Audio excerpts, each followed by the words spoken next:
যদি কেউ তোমাকে প্রত্যাখ্যান করে, মন খারাপ করো না, কারণ তারা তোমার মূল্যই বোঝেনি।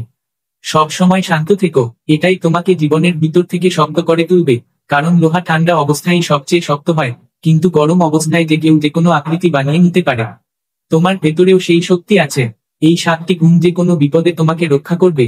তোমার জ্ঞান, তোমার নম্রতা, তোমার বুদ্ধিমত্তা, তোমার অন্তরের সাহস, তোমার সৎকর্ম, সত্য কথা বলার অভ্যাস এবং ঈশ্বরের বিশ্বাস।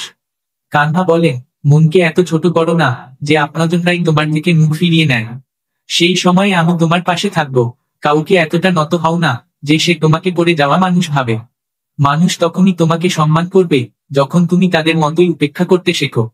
কঠিন সময়ে মানুষ একা হয়ে পড়ে, কিন্তু এই কঠিন সময়ে ঈশ্বরের বিশ্বাস আরো মজবুত হয়। ঈশ্বরে বিশ্বাস রাখো, যেমন একটি শিশু যাকে যদি আকাশে ছুড়ে দাও সে হেসে ওঠে। কারণ সে জানে তুমি তাকে কখনো করে যেতে দেবে না। সবচেয়ে গভীর সম্পর্ক হলো সেটা যেটা আমাদের কাঁদায়, আর সবচেয়ে দুর্বল সম্পর্ক সেটাই যেটা কাঁদিয়ে ফেলে চলে যায়। আর সবচেয়ে বড় সম্পর্ক হলো সেটা যেটা খারাপ সময় পাশে দাঁড়ায়। কানহা বলেন, যে অনুভূতি বোঝে সেই আমাদের, আর যে অনুভবের বাইরে সে অপর। যে দূরে থেকেও আপন সেই সত্যিকারের আপন, আর যে পাশে থেকেও মন থেকে দূরে সেই পর।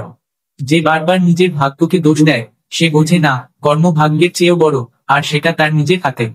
যে অন্যের আচরণ থেকে শিখতে পারে সেই জ্ঞান। সে তুলনা করে না, হিসেবও করে না। এই পৃথিবীতে কেউ কারো প্রতি সত্যিকারের সহানুভূতিশীল নয়। চিতা ঘরে মৃতদেহ রেখে মানুষ শুধু ভাবে কতক্ষণ লাগবে।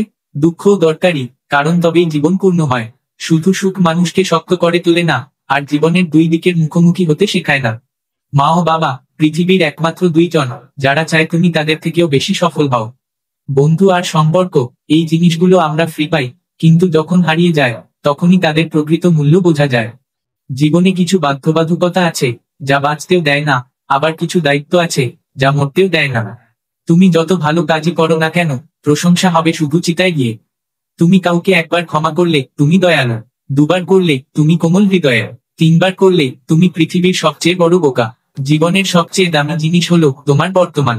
একবার চলে গেলে আর পৃথিবীর সব টাকা দিয়েও ফিরিয়ে আনতে পারে না। তুমি যদি কিছু চেয়ে না পাও তবে রাগ করো না, কারণ ঈশ্বর তোমার পছন্দের নয়, তোমার মঙ্গলের জিনিসটাই দেন। কানহা বলেন, যে ব্যক্তি মৃত্যুর সময় আমায় মনে করে সে আমার পরম ধামে পৌঁছে যায়। মানুষ যখন তোমার নামে খারাপ কথা বলে তখন কষ্ট পেও না, কারণ ওটাই তাদের একমাত্র উপায় তোমাকে গুরুত্ব দেওয়ার। কানহা বলেন, আমি পৃথিবী, আমি অগ্নির সুগন্ধ, আমি অগ্নির উত্তাপ, আমি সমস্ত প্রাণীর প্রাণশক্তি এবং আমি সাধুদের সংযম। যেমন জাহাজ সাগর পার করায়, ঠিক তেমনি সত্যই স্বর্গে পৌঁছানোর একমাত্র সিঁড়ি। আমরা বললেও শোনেন, তাই তিনি ঈশ্বর। আমরা না বললেও শোনেন, তাই তিনি শ্রদ্ধা। সম্পর্ক শুধু তাদের সাথেই গড়ে ওঠে যাদের সঙ্গে আমাদের আগের জন্মের কোনো যোগ ছিল। না হলে এই হিরেকে কাকে চেনে? অস্ত্র কেবল দেহকে আঘাত করে, আর কথা প্রাণকে। জীবনের অর্ধেক দুঃখ বড় আশা রাখার ফল। এই আশা ছেড়ে দাও, দেখো জীবন জুড়ে শুধু সুখ। কৃষ্ণকে নিজেরই প্রতিদিন অর্জুন হতে হয়, নিজের জীবনের রথের সারথি হয়ে মহাভারত যুদ্ধ করতে হয়। যে মানুষ ফলের আশা না করে কাজ করে সেই মানুষই জীবনে সফল হয়। অহংকার ও প্রয়োজন জীবনে যখন কথা হয় অধিকার, চরিত্র আর সম্মানের। একজন মানুষের খাদ্য হওয়া উচিত সাত্বিক ও সুষম।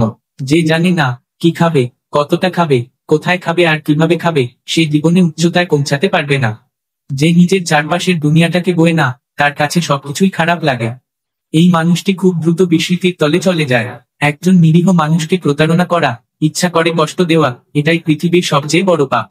যদি দুঃখ থেকে মুক্তি চাই, তবে যেটা ঈশ্বর দিয়েছেন তাতেই খুশি থাকতে শেখো।